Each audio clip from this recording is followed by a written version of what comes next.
Students we will discuss about the important news और उससे related जो इन्फॉर्मेशन है हमारे यूपीएससी के एग्ज़ाम के पर्सपेक्टिव से इम्पोर्टेंट, उसको हम यहाँ पर डिस्कस करेंगे।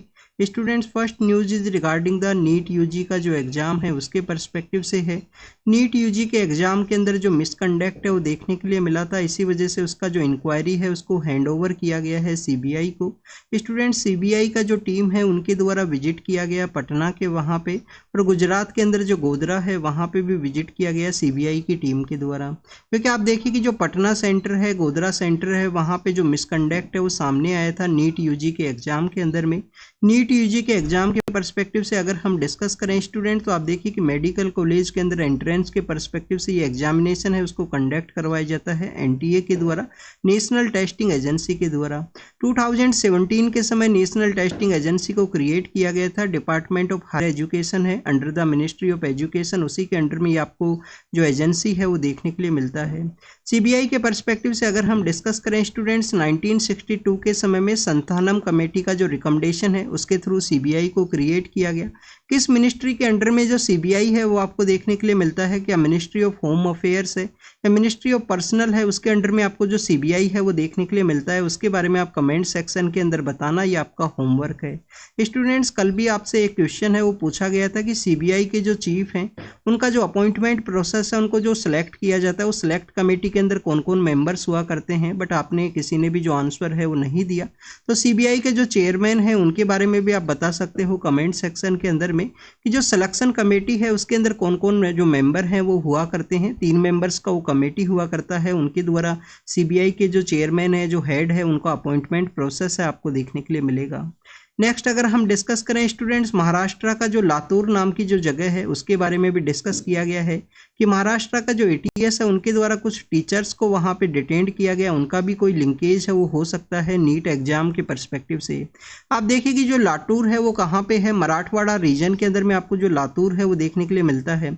1993 के पर्सपेक्टिव से अगर हम डिस्कस करें तो स्टूडेंट्स, लातूर के अंदर एक मैसिव अर्थक्वेक है आपको देखने के लिए मिलेगा, जिसके अंदर काफ़ी कुछ जो इम्पैक्ट है केस स्टडी के रूप से भी उसको रीड किया जाता है जियोलॉजिस्ट के द्वारा कि लातूर का जो 1993 का अर्थक्वेक है।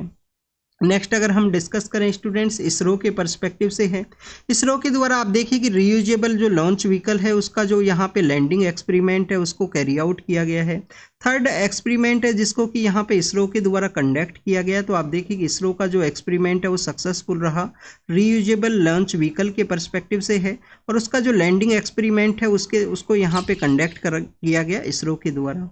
इसरो का जो बेसिकली जो टेस्टिंग साइट है, जो एस्ट्रोनॉमिकल जो टेस्टिंग साइट है उसके बारे में अगर हम डिस्कस करें तो कर्नाटका का जो चित्रदुर्ग का एरिया है वहाँ पे वो सिचुएटेड है। स्टूडेंट्स, इस एक्सपेरिमेंट के थ्रू इसरो के द्वारा क्या अचीव किया गया, आप देखिए कि जो ऑटोनोमस लैंडिंग कैपेबिलिटीज़ हैं, ऑटोनोमस लैंडिंग कैपेबिलिटीज़ का ये जो थर्ड एक्सपेरिमेंट है आपको देखने के लिए मिलता है। मींस इसरो के द्वारा उस जो टेक्नोलॉजी है, ऑटोनोमस जो लैंडिंग कैपेबिलिटीज़ का जो टेक्नोलॉजी है उसको डेवलप किया गया है। आने वाले हमारे जो मिशंस हैं उसके अंदर में इसरो के द्वारा इसको यूज किया जाएगा। स्पेशली आप देखिए कि हमारा जो गगनयान मिशन है उसके अंदर में रीयूजेबल लॉन्च व्हीकल का जो लैंडिंग एक्सपेरिमेंट है उसको यूज किया जाएगा इसरो के द्वारा। इसको न्यूज़पेपर के अंदर डिटेल के अंदर डिस्कस किया गया है, इसके बारे में आप जरूर से रीड करना स्टूडेंट्स इसको कम्प्लीटली वे में। पार्लियामेंट का जो सेशन है वो स्टूडेंट्स वो स्टार्ट होने वाला है, आज ही के दिन पार्लियामेंट का जो सेशन है वो स्टार्ट होगा। जो हमारे इलेक्टेड मेंबर ऑफ पार्लियामेंट्स हैं, आप देखिए कि इलेक्टेड मेंबर ऑफ पार्लियामेंट का जो ओथ प्रोसेस है वो कैरी आउट किया जाएगा इस सेशन के अंदर में, क्योंकि आप देखिए कि जो सभी जो मेंबर ऑफ पार्लियामेंट्स हैं उनको भी जो ओथ प्रोसेस है आपको देखने के लिए मिलता है। सभी मेंबर ऑफ पार्लियामेंट का जो ओथ प्रोसेस है उसी के रिगार्डिंग में एक प्रो टाइम स्पीकर का जो पोस्ट है उसको क्रिएट किया जाता है। प्रो टाइम स्पीकर पोस्ट के अंदर में आप देखिए कि जो सीनियर मोस्ट पर्सन है उनको यहाँ पे प्रो टाइम स्पीकर के रूप से अपॉइंट किया जाएगा। बट अगर हम प्रेजेंट समय के बारे में डिस्कस करें, जिन पर्सन को अपॉइंट किया गया है उनसे भी 2 सीनियर यहाँ पे जो पर्सन है वो देखने के लिए मिलते हैं, जो 8 टाइम मेंबर ऑफ पार्लियामेंट हैं। बट यहाँ पे जिनको अपॉइंट किया गया प्रो टाइम स्पीकर के रूप से, उन्हीं के द्वारा मेंबर ऑफ पार्लियामेंट्स का जो ओथ प्रोसेस है उसको कैरी आउट किया जाएगा। प्रेसिडेंट के द्वारा प्रो टाइम स्पीकर को अपॉइंट किया जाता है।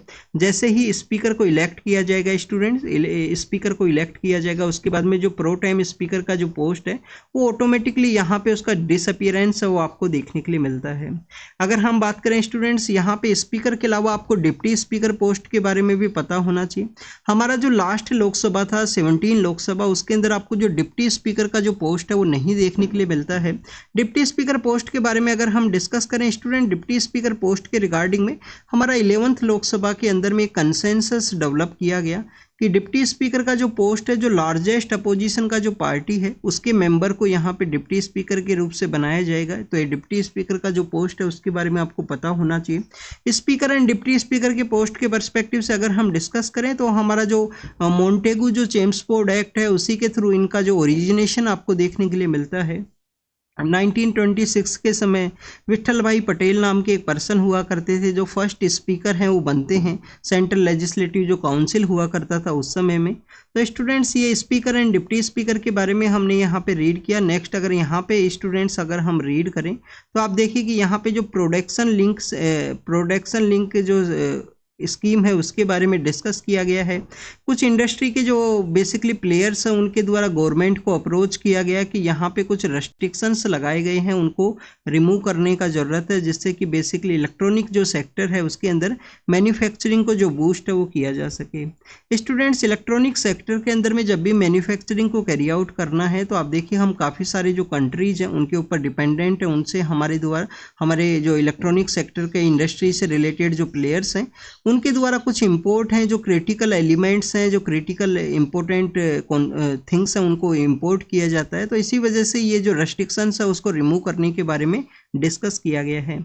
प्रोडक्शन लिंक इंसेंटिव स्कीम के बारे में अगर हम डिस्कस करें, गवर्नमेंट के द्वारा उसको लॉन्च किया गया था कुछ सेक्टर्स के अंदर में, जिससे कि वहाँ पे प्रोडक्शन को बूस्ट किया जा सके। इलेक्ट्रॉनिक सेक्टर के पर्सपेक्टिव से अगर हम डिस्कस करें तो स्टूडेंट्स चाइना एंड वियतनाम है वो डोमिनेंट प्लेयर हैं इलेक्ट्रॉनिक सेक्टर के अंदर मैन्युफैक्चरिंग के पर्सपेक्टिव से।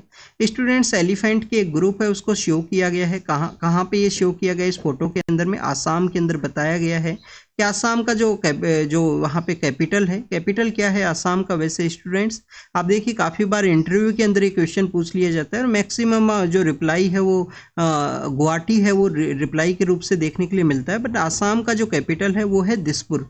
तो जो गुवाहाटी नाम का जो सिटी है, गुवाहाटी के ही सपोज कीजिए गुवाहाटी है, गुवाहाटी के पास में ही या गुवाहाटी के ही एक पार्ट के अंदर दिसपुर है वो सिचुएटेड है स्टूडेंट्स। तो कैपिटल है वो दिसपुर है। गुवाहाटी के आउटस्कर्ट्स के एरिया के अंदर में ये जो एलिफेंट का जो ग्रुप है वो देखने के लिए मिला। स्टूडेंट्स अब आपके लिए यहाँ पे क्वेश्चन है, क्वेश्चन ये है 2020 का जो प्रीलिम्स का पेपर था उसके अंदर भी यूपीएससी के द्वारा क्वेश्चन पूछा गया था।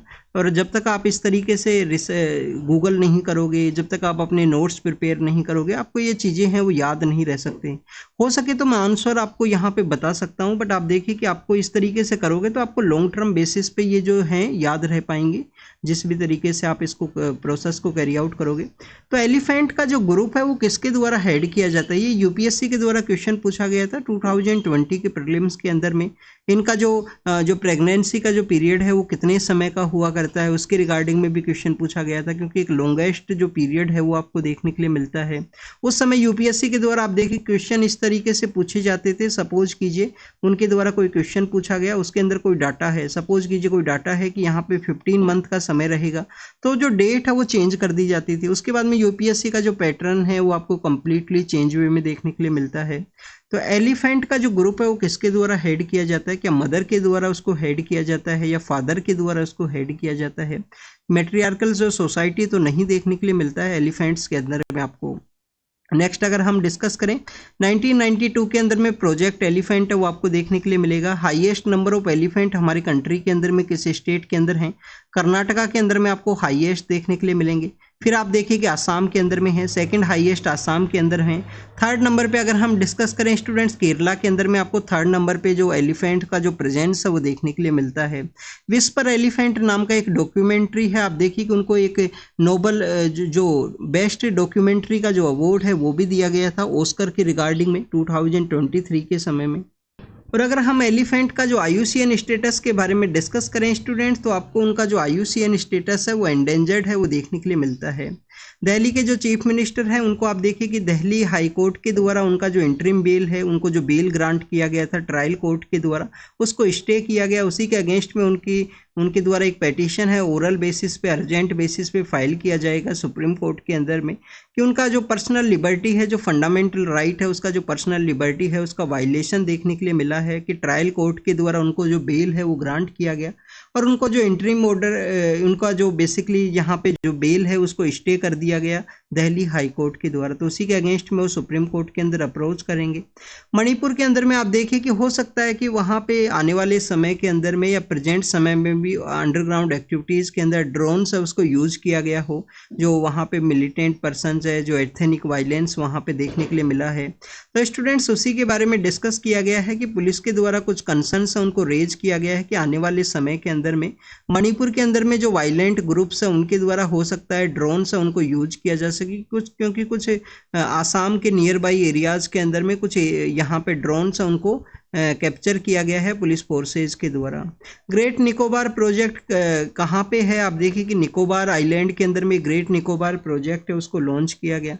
उसी के रिगार्डिंग में जो ट्राइबल अफेयर्स मिनिस्टर है उनके द्वारा इसको बेसिकली डील किया जाएगा, क्या वहाँ पे फॉरेस्ट राइट का वायलेशन तो नहीं है ग्रेट निकोबार प्रोजेक्ट की वजह से। आप देखिए कि national commission for schedule caste है, national commission for schedule tribe, national commission for schedule tribe के जो हेड हुआ करते थे उनके द्वारा भी कंसर्न है वो रेज किया गया था। एनजीटी के द्वारा भी जो कंसर्न है वो रेज किया गया है ग्रेट निकोबार प्रोजेक्ट के पर्सपेक्टिव से। स्टूडेंट 72,000 करोड़ का ये ग्रेट निकोबार प्रोजेक्ट है, उसके थ्रू बेसिकली क्या किया जाएगा अगर हम ग्रेट निकोबार प्रोजेक्ट के बारे में डिस्कस करें। ट्रांसशिपमेंट का एक पोर्ट है उसको वहाँ पे डेवलप किया जाएगा।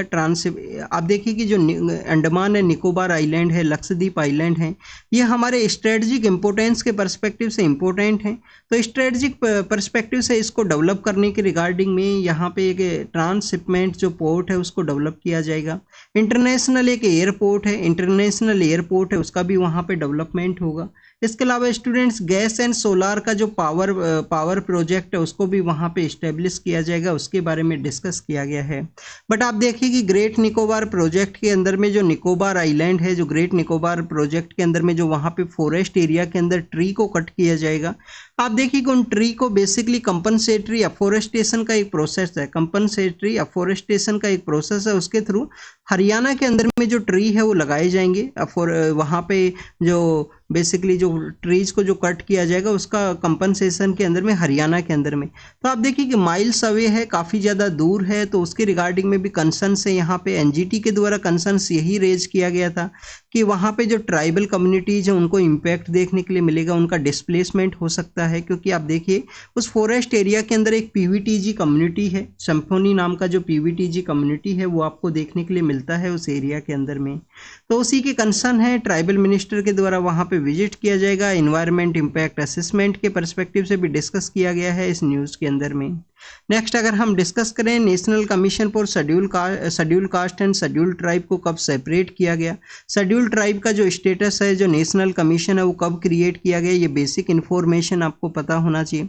एनजीटी के बारे में अगर हम डिस्कस करते हैं तो आप देखिए कि NGT principle of natural justice के रूप से वर्क करने वाला एक कोर्ट है जो इन्वायरमेंट के पर्सपेक्टिव से क्रिएट किया गया है। न्यूजीलैंड एंड ऑस्ट्रेलिया के बाद में इंडिया के द्वारा स्पेशली इन्वायरमेंट मैटर्स को डील किया जाता है। बट आप देखिए कि जो 2006 का जो फॉरेस्ट राइट एक्ट है, 2006 का फॉरेस्ट राइट एक्ट है, wild life protection act of 1972, उनको डील नहीं किया जाता है एनजीटी के द्वारा। नेशनल ग्रीन ट्राइब्यूनल के द्वारा बेसिकली इन्वायरमेंट के दो मेजर जो लॉज हैं, wild life protection act and forest right act, इन दोनों को डील है वो नहीं किया जाता है। तो ये एनजीटी के बारे में था जिसके बारे में हमने डिस्कस किया। यहाँ पे निकोबार के बारे में है, आपसे एक होमवर्क है कि कौन कौन सा पीवीटीजी कम्युनिटी हैं। टोटल आप देखिए कि 5 पीवीटीजी कम्युनिटी हैं वो आपको देखने के लिए मिलता है। मोस्ट वल्नरेबल जो ट्राइबल ग्रुप्स हुआ करते हैं उनको बेसिकली पीवीटीजीज के नाम से जाना करते हैं। तो जो पीवीटीजीज हैं वो कौन कौन सा है अंडमान एंड निकोबार आइलैंड के ऊपर में, उसके बारे में आप ज़रूर से बताना कमेंट सेक्शन के अंदर, ये आपका होमवर्क है। अगर हम उस वहाँ पे जो पाई जाने वाली एक जो ट्राइबल कम्युनिटी है उसके बारे में डिस्कस करें, सोमफेनी के नाम से उनको जाना करते हैं, जो वहाँ पे निकोबार के अंदर में उसके ऊपर इम्पैक्ट है वो देखने के लिए मिलेगा। पटना हाई कोर्ट के बारे में है। आप देखिए कि पटना हाई कोर्ट के द्वारा क्या किया गया कि बिहार का जो गवर्नमेंट है उनके द्वारा रिजर्वेशन का जो एरिया है उसको चेंज किया गया था, रेज किया गया था, टोटल जो परसेंटेज है। बट आप देखिए कि पटना हाई कोर्ट के द्वारा जो यहाँ पे इंक्रीज किया गया रिजर्वेशन डिफरेंट डिफरेंट कम्युनिटीज़ के लिए, उसको नल एंड वॉइड डिक्लेयर किया गया है पटना हाई कोर्ट के द्वारा। पटना हाई कोर्ट के द्वारा स्टूडेंट्स डिस्कस ये किया गया है कि 1992 का जो इंदिरा साहनी केस है, 1992 का जो इंदिरा साहनी केस है, आप देखिए कि इंदिरा साहनी केस के अंदर में सुप्रीम कोर्ट के द्वारा कहा गया था कि जो रिजर्वेशन का जो क्राइटेरिया है वो 50% होना चाहिए, 50% का उसके ऊपर सीलिंग होना चाहिए। बट आप देखिए कि जब से आपको इकोनॉमिक वीकर सेक्शन का जो रिजर्वेशन प्रोसेस देखने के लिए मिलता है, उसके बाद में डिफरेंट डिफरेंट या कास्ट सेंसस का जो डिमांड है काफ़ी सारी पॉलिटिकल पार्टीज़ के द्वारा, जिसका जितना हिस्सेदारी उतना भागीदारी, इस तरीके का आपको कुछ स्लोगन्स हैं वो देखने के लिए मिलेंगे। तो आप देखिए कि उसकी वजह से काफ़ी जगह पे यहाँ पे जो अपने पॉलिटिकल वोट्स हैं उनको गेन करने के रिगार्डिंग में इस तरीके के जो डिसीजंस हैं वो लिए जाते हैं। नेक्स्ट अगर हम डिस्कस करें इंदिरा साहनी केस के बारे में, वहाँ पे 50% का जो लिमिटेशन है वो आपको देखने के लिए मिलता है। बट इसी एडिटोरियल के अंदर ये भी डिस्कस किया गया है कि काफ़ी सारी हमारी ऐसी कम्युनिटीज़ हैं, काफ़ी सारे ऐसे लोग हैं जिनको रियल रिजर्वेशन का जो ज़रूरत है, उनको यहाँ पे प्रॉपर वे में आइडेंटिफाई करने का जो प्रेजेंट समय में ज़रूरत है, जिससे कि उनको बेनिफिट है वो मिल सके, वो मेन स्ट्रीम के अंदर में अपना एजुकेशन एंड एम्प्लॉयमेंट के अंदर रिजर्वेशन को गेन करते हुए यहाँ पे मेन स्ट्रीम के अंदर में एंटर कर सकें। नेक्स्ट अगर हम बात करें तमिलनाडु के पर्सपेक्टिव से, आप देखिए कि तमिलनाडु का एक अपोजिशन पार्टी है, उनके द्वारा बाई इलेक्शंस के अंदर पार्टिसिपेशन करने से मना किया गया है। बाईकॉट का जो प्रोसेस उनके द्वारा अडॉप्ट किया गया है कि हो सकता है कि वहाँ पे जो टू मच मनी है उसको यूज किया जाए। क्या तमिलनाडु के अंदर इससे ऑलरेडी पहले भी आपको कुछ इस तरीके के इंसिडेंट्स देखने के लिए मिलते हैं। 2016 के समय में स्टूडेंट्स आपको देखने के लिए मिलेगा ऐसा इंसिडेंट। 2017 के समय आप देखिए कि बाई पोल को कैंसिल भी किया गया था। आर के नगर या आर के पुरम नाम का एक एरिया है जहाँ पे वो जो टू मच मनी का यूज है वो आपको देखने के लिए मिलेगा। और आप देखिए कि उस टू मच मनी को देखते हुए इलेक्शन कमीशन के द्वारा फेयर इलेक्शन का जो कॉन्सेप्ट है वो नहीं था, इसी वजह से उस बाईपोल को कैंसिल किया गया था उसको इलेक्शन कमीशन के द्वारा। तो फ्री एंड फेयर वे में जो इलेक्शंस को कंडक्ट करवाना, फेयर वे में पोलिंग को कैरी आउट किया जाना चाहिए, ये इलेक्शन कमीशन का रिस्पॉन्सिबिलिटी है। इसी वजह से उनको मॉडल कोड ऑफ कंडक्ट देखने के लिए मिलता है, जिससे कि वो यहाँ पे कोई भी मिसकंडक्ट है उसको रेगुलेट कर सकें, फेयर वे में इलेक्शन को कंडक्ट करने के रिगार्डिंग में।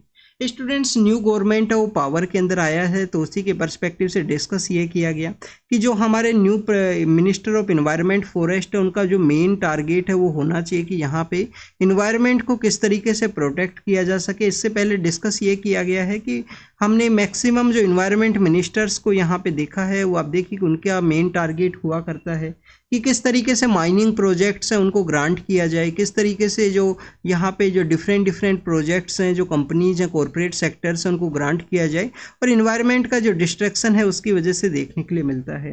स्टूडेंट्स अगर हम इन्वायरमेंट के ही पर्सपेक्टिव से यहाँ पे डिस्कस करें तो यहाँ पे बताया गया है, एक तो आप देखिए कि जो वल्नरेबिलिटीज़ हैं वो इंक्रीज हुआ है समय के साथ में।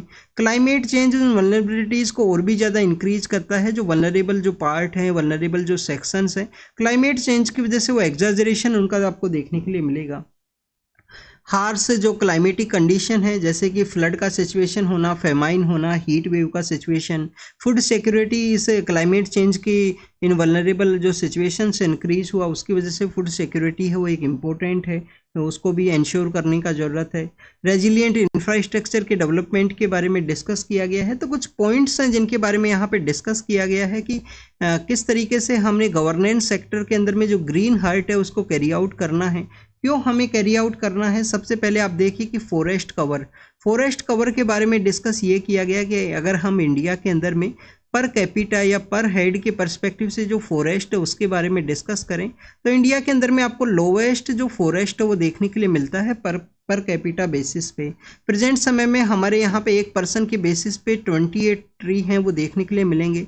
बट अगर हम कंपेयर करें वर्ल्ड के अदर कंट्रीज़ के साथ में तो आप देखिए कि कनाडा के अंदर में एक पर्सन के बेसिस पे जो ट्री कवर है वो आपको 8,000 ट्री हैं वो देखने के लिए मिलते हैं। चाइना के रिगार्डिंग में अगर हम डिस्कस करें तो आप देखिए कि 130 जो ट्री हैं वो कवर हैं यहाँ पे।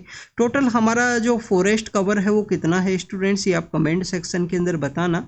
फॉरेस्ट कवर प्रेजेंट समय में हमारा कितना है, क्या वो 23% है, 24% है। नेक्स्ट अगर हम डिस्कस करें प्रेजेंट समय में काफ़ी सारे फॉरेस्ट हैं उनको कट भी किया गया है। जैसे कि आप देखिए अंडमान एंड निकोबार के बारे में हमने रीड किया कि ग्रेट निकोबार प्रोजेक्ट की वजह से वहाँ पे फॉरेस्ट को कट किया जाएगा। और हरियाणा के अंदर में कंपनसेटरी अफोरेस्टेशन के थ्रू काफ़ी ज़्यादा दूर जिसका कोई इम्पैक्ट भी आपको नहीं देखने के लिए मिलेगा अंडमान एंड निकोबार के अंदर में, वहाँ पे जो ट्री है उनको प्लांट किया जाएगा। नेक्स्ट अगर हम डिस्कस करें यहाँ पे हमारी जो अनलिवेबल जो कंडीशंस है सिटीज़ का, जो हमारे अर्बन एरियाज़ हैं जो लिवेबल कंडीशन के अंदर नहीं हैं, तो उनको भी बेसिकली इम्प्रूव करने का ज़रूरत है। जो फ्लड का सिचुएशन देखने के लिए मिलता है दिल्ली मुंबई का जो कंडीशन है, यमुना एंड अडियार की वजह से आप देखिए कि चेन्नई जो सिटी है वहाँ पे जो फ्लड का जो सिचुएशन है कि अगर हम बात करें समर के समय में जो हीट आइलैंड के रूप से डेवलप होते हैं टू मच कंक्रीट की वजह से, फॉरेस्ट कवर काफ़ी कम है, जो पार्क के एरिया है वो काफ़ी कम है, इनको प्लान्ड वे में अर्बनाइजेशन है उसको कैरी आउट नहीं किया गया, तो ये काफ़ी कुछ इम्पैक्ट आपको देखने के लिए मिलेगा। थर्ड यहाँ पे पॉइंट है जिसके बारे में डिस्कस ये किया गया है कि जो टू मच डिस्ट्रैक्शन है हिमालयाज के अंदर में उसको भी रेगुलेट करने का ज़रूरत है। जो हमारा हिमालयाज एरिया है वहाँ पे टू मच डिस्ट्रैक्शन को रेगुलेट करने का ज़रूरत है। न्यू मिनिस्टर के द्वारा गवर्नेंस के अंदर हर्ट सेक्टर होना चाहिए, ग्रीन हर्ट है वो होना चाहिए। क्यों होना चाहिए स्टूडेंट्स, एक तो आप देखिए कि हिमालयाज के अंदर में आपको लैंडस्लाइड है वो देखने के लिए मिलता है, इन्वायरमेंट इम्पैक्ट असेसमेंट है। इसके अलावा स्टूडेंट्स अगर हम डिस्कस करें चार धाम यात्रा के अंदर में आप देखिए कि इन्वायरमेंट इम्पैक्ट असेसमेंट का जो यूज़ नहीं किया गया उसके क्या लिमिटेशंस हैं वो आपको देखने के लिए मिलता है। वहाँ पे आप देखिए कि सिल्कियारा जो टनल है उसके अंदर सिल्कियारा टनल के अंदर में क्या हुआ था। तो स्टूडेंट्स यहाँ पे जो इन्वायरमेंट इम्पैक्ट असेसमेंट है उसी के यूज़ के पर्सपेक्टिव से डिस्कस किया गया है। नेक्स्ट आप देखिए कि इंडिया के अंदर जो सेंसस है वो कंडक्ट नहीं हुआ है। इंडिया फ्यू कंट्रीज़ का जो ग्रुप है जहाँ पे प्रॉपर वे में सेंसस है उसको नहीं कंडक्ट करवाया गया, उसके बारे में डिस्कस किया गया है। सेंसस के पर्सपेक्टिव से अगर हम डिस्कस करें 10 ईयर के बेसिस पे इस एक्सरसाइज को कंडक्ट करवाया जाता है। 1871 के समय फर्स्ट नॉन सिंक्रोनाइज सेंसस आपको देखने के लिए मिलेगा। 1881 के समय फर्स्ट सेंसस कंडक्ट हुआ था। इंडिपेंडेंस के बाद में भी आप देखिए एवरी 10 ईयर के बेसिस पे इसको कंडक्ट करवाया गया है। इंडिपेंडेंट इंडिया के अंदर में कितने सेंसस कंडक्ट हुए हैं, क्या 7 सेंसस कंडक्ट हुए हैं, 8 सेंसस है उसके बारे में आपको पता होना चाहिए। लास्ट कब कंडक्ट हुआ, 2011 के समय में। किस मिनिस्ट्री के अंडर में किसके द्वारा इसको कंडक्ट करवाया जाता है, रजिस्ट्रार जनरल ऑफ इंडिया हैं उनके द्वारा इसको कंडक्ट करवाया जाता है under the ministry of home affairs. Conduct नहीं हुआ तो इस वजह से काफ़ी सारी स्कीम्स के अंदर में जो यहाँ पे एलिजिबल पर्सन है उनको बेनिफिट है वो नहीं रिसीव हो रहा है, उसके बारे में भी कुछ कंसर्न्स और रेज किए गए थे अपोजिशन पॉलिटिकल पार्टीज है उनके द्वारा भी। ड्यूटीज ऑफ स्पीकर के बारे में डिस्कस किया गया है। आप देखिए स्पीकर का जो मेन सोर्स है वो क्या है, मेन सोर्स आपको कॉन्स्टिट्यूशन ऑफ इंडिया के जो रूल्स एंड रेगुलेशंस हैं वो आपको देखने के लिए मिलते हैं। नेक्स्ट आप देखिए कि स्पीकर का जो मेन सोर्स है वो यहाँ पे है कि स्पीकर के द्वारा जो पार्लियामेंट्री कन्वेंशंस हैं, जो बिजनेस को किस तरीके से कंडक्ट करना है पार्लियामेंट के अंदर में, उसका जो कंप्लीट रिस्पॉन्सिबिलिटी है वो आपको स्पीकर के पास में देखने के लिए मिलता है। मेन क्या क्या ड्यूटीज़ हैं, क्या क्या यहाँ पे एक्ट हैं जिसको परफॉर्म किया जाता है स्पीकर के द्वारा। तो स्टूडेंट्स मनी बिल के रिगार्डिंग में आपको एक इम्पोर्टेंट रोल है वो देखने के लिए मिलता है स्पीकर का, क्योंकि स्पीकर के द्वारा ही किसी भी बिल को सर्टिफाइड किया जाता है कि ये मनी बिल है।